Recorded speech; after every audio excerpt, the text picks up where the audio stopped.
Hello guys and gals, me Mutahar, and 15 hours ago I tweeted out at 4:43 a.m. I retweeted this thing about Florida anti-maskers invade a Target. Imagine being this fucking stupid. Now, like Twitter, a lot of the checkmark smooth brains came in to offer their hot little political takes, and I'm here to just like sort of dial it down and just give you a realistic human perspective. Before you wonder, Muto, why are you talking about this? Why do you care? The reason I care about this is normally I would probably let this shit slide, but it's gotten to a point where like these anti-maskers, without a doubt, are pretty much your bargain of the bin, brand new flat earthists, brand new anti-vaxxers. Now, if you have no idea, we are in the middle of an international pandemic, okay? We are required, in some places, here in Canada at least, to wear a fucking mask and prevent the spread of an airborne illness, okay? An airborne virus that's floating around that could potentially throw people in hospitals and potentially kill them. The reason why this shit's important to me is from my mom's side of the family, I have two people who are affected by COVID. Both of them are in India. If you don't know, India is like a speed running record. Like they're fucking running a speed run check of how fast can we be the #1 COVID hotspot of the country. And so far they're winning. One of my mom's relatives is actually fucking dead. Okay. So this is why I treat this very serious. Anytime any of these anti-maskers come up to me and it's like, but it's not real, I get so fucking blindingly upset and I get so full of rage that I have to physically walk away from the location or risk getting a fucking charge on my criminal record. Now, going in forward to it, ladies and gentlemen, the other one, thankfully, they're not going to be dead. They're going to be just fine. You know, I don't know how much you care about that, but I decided to fill you in. So here's a video that I tweeted out, yeah, like 4:43 a.m. I have sleep problems. Haha, could you tell? And before you roast me, I know, Twitter for Android. It's the better device. But let's go hit play on this dumpster fire. Yeah, take it off! Fucking idiot. Take off the mask! Take it off!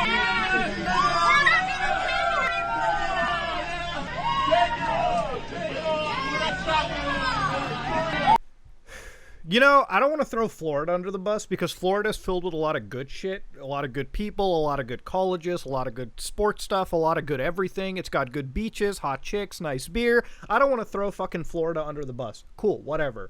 I actually publicly shame individuals like this. And before you people in the video, if you ever watch this and you're like, I'm going to file a privacy claim, you have no fucking right to a privacy claim after being filmed in a public corporate location like this. You can eat my asshole. And the other thing is, all right, these kind of people are the ones that 99% of them are going to be fucking fine, okay? Whereas there is a subset of people that actually will die if they get this. My ex-girlfriend, if you look at her, she's a very fit, very attractive woman, but without realizing what she has underneath her, she actually is going through a lot right now medically. The doctors say if she contracts COVID-19, she is dead. Okay, like they don't even say that you have a chance to survive. You are fucking dead. People with autoimmune issues, you are dead. People with underlying medical issues, yes, you are dead. People who just fall ill to this, some of them have a chance of fucking death, all right? Now, I'm not here to fearmonger or anything like that. I'm here to, like, put this out in a very realistic scenario. 99% of people are probably, I think, going to, like, survive, if I'm not mistaken. Like, it's going to hit them. Some people are probably not going to even feel symptoms. Problem is, it is actually dangerous, okay? It's a problem. And I don't want to get too preachy about it, but I have to give some realism to it. The other issue that I have with this too is people really like to fucking bring freedom and rights and all this bullshit into it when people who have died in our past for actual legitimate human and civil rights would probably consider wearing a mask to be the least of anyone's fucking concerns, okay? Yeah, I get it's annoying to breathe through the mask. I'm not going to disagree with you. You think every time I go to a fucking Walmart or a store, it doesn't annoy me that I have to wear a mask? You think the breathing isn't affected? Yeah, no, trust me, I get it, for sure. All right, I don't wear a mask in my car. I think that's kind of fucking stupid. But when I'm out and about and I'm walking in vicinity of other people, I wear it. Ooh, fuck. God, there's a lot of bullshit leaving my system right there after what I watched. But, you know, I definitely wear the mask, all right, because honestly, it's not that big of a deal when you look at the grand scope of things. The problem is these people have no fucking sense of empathy when it comes to those around them. You have no idea the person you walk past, the person who you end up giving this to, you may not even know you have it yourself. You may uninvitingly give it to somebody who potentially could die from this. And then it goes from, oh, wow, it's my freedoms to fun and games, to, ooh, I feel bad for what I did. How about we do things for once? For once, the other fucking way around, people, okay? How about we don't do this time? How about we fucking play this intelligently? Ladies and gentlemen, I hate getting preachy about this. I really fucking do. There's nothing that I hate the most about getting preachy on this channel, but, like, I never understand why some people here just cannot wear a fucking simple mask to prevent the spread of an airborne illness. It's gotten to a point where, like, the protests have affected Canadians, and I usually expected Canadians to be kind of, like, cuckish and smart and somewhat reasonable, but it's gotten to a point where, like, even in Toronto, you have people throwing massive fucking parties. No masks, by the way, no nothing. Hundreds of people go to these parties, and then guess what? The problem is they don't have an issue. But when you got hundreds of people in one area and you got an illness that fucking transmits really fast, congratulations, those hundreds of people could potentially become complete carriers. And then when you go to the grocery store, you go to the dentist, you go wherever the fuck you have to, and you end up passing this shit along, well, guess what?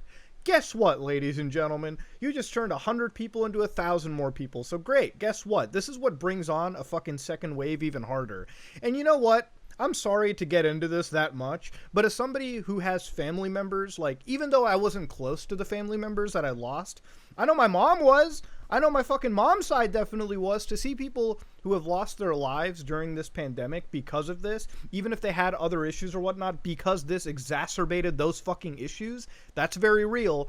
It's a very serious thing to me, and I get fucking blindingly upset when people like this exist. You're not a fucking virtue. You're not a hero for freedom. Wearing a mask is not some freedom bull. It's nothing. Okay, wear the mask until the fucking pandemic is over, and then you can go around giving fucking lick blowjobs to whatever.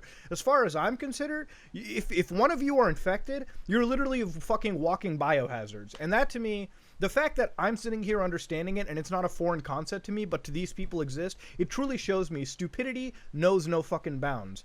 That being said, though, ladies and gentlemen, this is me, Mutahar, and I'm out.